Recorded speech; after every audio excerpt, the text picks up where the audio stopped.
Hi friends, இப்போ என்ன பார்க்க போகிறோம்னா வெல்கம் டு சவன்ஸ் கிச்சன். இன்றைக்கி கிச்சனில் என்ன பார்க்க போகிறோம்னா நம்ம வந்து சாக்லேட் சிரப் தான் பார்க்க போகிறோம். அது ரொம்ப சிம்பிள், வீட்டிலே எப்படி செய்யலாம் அப்படிங்கிறத பார்க்கலாம். இது வந்து சாக்லேட் கேக்குக்கு ரொம்ப யூஸ் ஆகும். லாஸ்ட்டு வீடியோவில் வந்து சாக்லேட் கேக் எப்படி பண்ணுறது அப்படின்றது காமிச்சிருந்தேன். அந்த சாக்லேட் மேலே வந்து நம்ம வந்து சிரப்பை ஊற்றி நம்ம டெக்கரேட் பண்ண போகிறோம். அந்த கேக்குக்காக நம்ம சிரப்பு செய்கிறது தான் வந்து சாக்லேட் சிரப். இப்போ அது எப்படி பண்ணுறதுன்னு வந்து பார்த்தலாம். இப்போ வந்து இந்த 1/2 கப் வந்து சுகர் எடுத்திருக்கேன், இதை ஆட் பண்ணிக்கோங்க.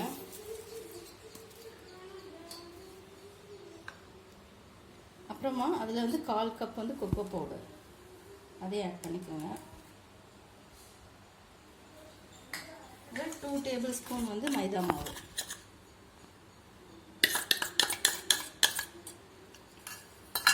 1 பிஞ்ச் ஆஃப் சால்ட். 1 பிஞ்ச் இருந்தால் போதும், ரொம்ப சால்ட் வேண்டாம். 1 பிஞ்ச் சால்ட் போட்டு நல்லா மிக்ஸ் பண்ணிடுங்க. அவ்வளோதான்.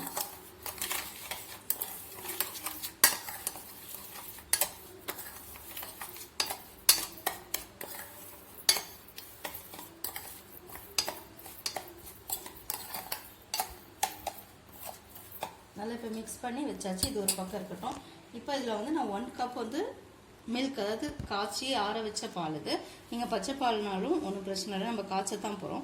ஸோ இப்போ வந்து நம்ம தவா வச்சு அதில் வந்து பாலை முதல்ல வந்து நம்ம சூடு பண்ணி எடுத்துக்கலாம். இப்போ தவா வச்சுருக்கா, இங்கே 1 கப் வந்து பால் எடுத்துருக்கேன், அது ஊற்றிடலாம். ஊற்றிட்டு பால் நல்லா சூடாகட்டும். ஆல்ரெடி இது காய்ச்சி ஆற வச்ச பால் தான், அதனால் ஒரு கொதி வந்தோடனே நம்ம வந்து கொக்கோ பவுடர்லாம் ஆட் பண்ணிடலாம். இப்போ பால் வந்து நல்லா கொதிச்சிருச்சு. இந்த டைமில் நம்ம வந்து இங்கே வந்து மிக்ஸ் பண்ணி வச்சுருந்த கொக்கோ பவுடர், சுகரை, 1 பிஞ்ச் சால்ட்டு, இதை வந்து நம்ம இதை கொஞ்சமாக அடுப்பை சிம் பண்ணிடுங்க. கொஞ்சம் கொஞ்சமாக ஆட் பண்ணி மிக்ஸ் பண்ண போகிறோம். ஃபஸ்ட்டு கொஞ்சமாக ஆட் பண்ணி மிக்ஸ் பண்ணிடுங்க. நல்லா மிக்ஸ் பண்ணி அது கட்டி இல்லாமல் மிக்ஸ் ஆனதுக்கப்புறமா மறுபடியும் கொஞ்சமாக மிக்ஸ் பண்ணிக்கலாம். இப்போது நெக்ஸ்ட்டு இன்னும் கொஞ்சம் போட்டு நம்ம ஆட் பண்ணிக்கலாம்.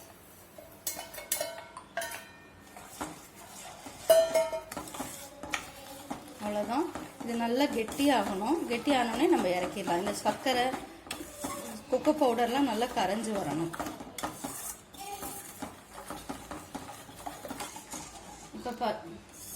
இப்போ பார்த்தீங்கன்னா ஓரளவுக்கு நல்லா லிக்விடாக இருக்குது. இதை கைவிடாமல் சிம்மில், அடுப்பை வந்து சிம்மில் வச்சு கிளறிட்டே இருங்க. இப்போ பார்த்தீங்கன்னா கொஞ்சம் திக்காக வந்திருக்கு. இன்னமும் கொஞ்சம் திக்காக ஆகணும். கொஞ்சம் பொறுமையாக தான் பண்ணணும். இது ரொம்ப அவசரப்பட்டு ஃப்ளேமை ஜாஸ்தி பண்ணிட்டீங்கன்னா சட்டுன்னு கறிகிறோம். அதனால் கொஞ்சம் பார்த்தீங்கன்னா திக்காகிட்டே தான் இருக்குது. கொஞ்சம் ரொம்பவும் டைம் எடுக்காது. ஆனால் நீங்கள் கைவிடாமல் வந்து நம்ம மிக்ஸ் பண்ணிக்கிட்டே இருக்கணும். இது வந்து ஒரு 10லேருந்து 15 டேஸ் வரை ஃப்ரிட்ஜில் ஸ்டோர் பண்ணிக்கலாம். பிள்ளைங்க எப்போல்லாம் வந்து உங்களுக்கு வந்து கேக் பண்ணி கொடுக்கணும்னு நினைக்கிறப்போ க்ரீம் எதுவும் இல்லைன்னா பாஸ் பண்ணிட்டு அது யாரும் பாரு. பார்த்தீங்கன்னா இவ்வளோதாங்க சாக்லேட் சிரப் நம்மளுக்கு ரெடி ஆயிடுச்சு. இந்த பதத்துக்கு, அதாவது சிரப் அப்படிங்கிறப்போ நம்மளுக்கு வந்து இந்த பதத்துக்கு தான் இருக்கணும். இப்படி எடுத்து இப்படி ஊற்றுற மாதிரி தான் இருக்கணும். இப்போ இந்த ஸ்டேஜில் நம்மளுக்கு இந்த திக்னஸ் போதும். இப்போ நான் இங்கே வந்து கொஞ்சம் பட்டர் எடுத்து வச்சுருக்கேன். பட்டர் ஆட் பண்ணேன். பட்டர் வந்து ரொம்ப இம்பார்ட்டண்ட். ஸோ பட்டர் ஆட் பண்ணி ஆகணும், அப்போ தான் நல்லாயிருக்கும். ஸோ பட்டரையும் போட்டு நல்லா மெல்ட் பண்ணிவிட்டு நம்ம வந்து அதை மிக்ஸ் பண்ணிக்கலாம்.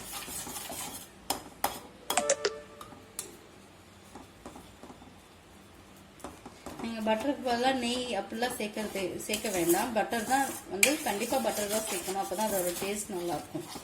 இப்போ வந்து பார்த்தீங்கன்னா ரெடி ஆகிடுச்சு. இப்போ இதை வந்து ஒரு பிளாஸ்டிக் டப்பாலையோ கொஞ்சம் ஆற வச்சு நீங்கள் வந்து கண்டெய்னரில் மாற்றிட்டு ஃப்ரிட்ஜில் ஸ்டோர் பண்ணிக்கலாம். அப்படி இல்லைன்னா நீங்கள் வந்து யூஸ் பண்ணுறதுன்னா டக்குன்னு யூஸ் பண்ணிக்கலாம், ஒன்றும் பிரச்சனை இல்லை. இப்போ வந்து இதை வந்து நம்ம ஒரு பவுலில் மாற்றிக்கலாம். எப்படி இருக்கு சொன்னோம்? நல்லா இருக்கு, ஆனால் கொஞ்சம் பிளிக்கி. ஓகே ஃப்ரெண்ட்ஸ், அவ்வளோதான் சாக்லேட் சிரப். இது வந்து நம்ம சாக்லேட் கேக் மேலே வந்து நம்ம வந்து ஊற்றி நம்ம சர்வ் பண்ணலாம்.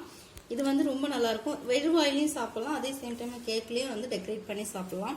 இதை வந்து நீங்கள் ஃப்ரிட்ஜில் வந்து ஒரு 10லேருந்து 15 டேஸ் வந்து நல்லா ஆற வச்சு இந்த மாதிரி ஒரு பவுலில் போட்டு நீங்கள் ஃப்ரிட்ஜில் ஸ்டோர் பண்ணிக்கோங்க. எப்போல்லாம் உங்களுக்கு சிரப் தேவைப்படுதோ அப்போ எடுத்து நீங்கள் யூஸ் பண்ணிக்கலாம். ஒன்றும் செய்யாது, கெட்டு போகாது. ஓகே ஃப்ரெண்ட்ஸ், இந்த வீடியோ பிடிச்சிருந்துச்சுன்னா லைக் பண்ணுங்கள், ஷேர் பண்ணுங்கள், சப்ஸ்கிரைப் பண்ணுங்கள். பக்கத்தில் இருக்க பெல் பட்டனையும் மறக்காமல் கிளிக் பண்ணி விட்டுருங்க. வீட்டில் ட்ரை பண்ணி பார்த்துட்டு கமெண்டில் எப்படி வருதுங்கிறது எனக்கு மறக்காமல் கமெண்ட் பண்ணுங்கள். Thank you friends.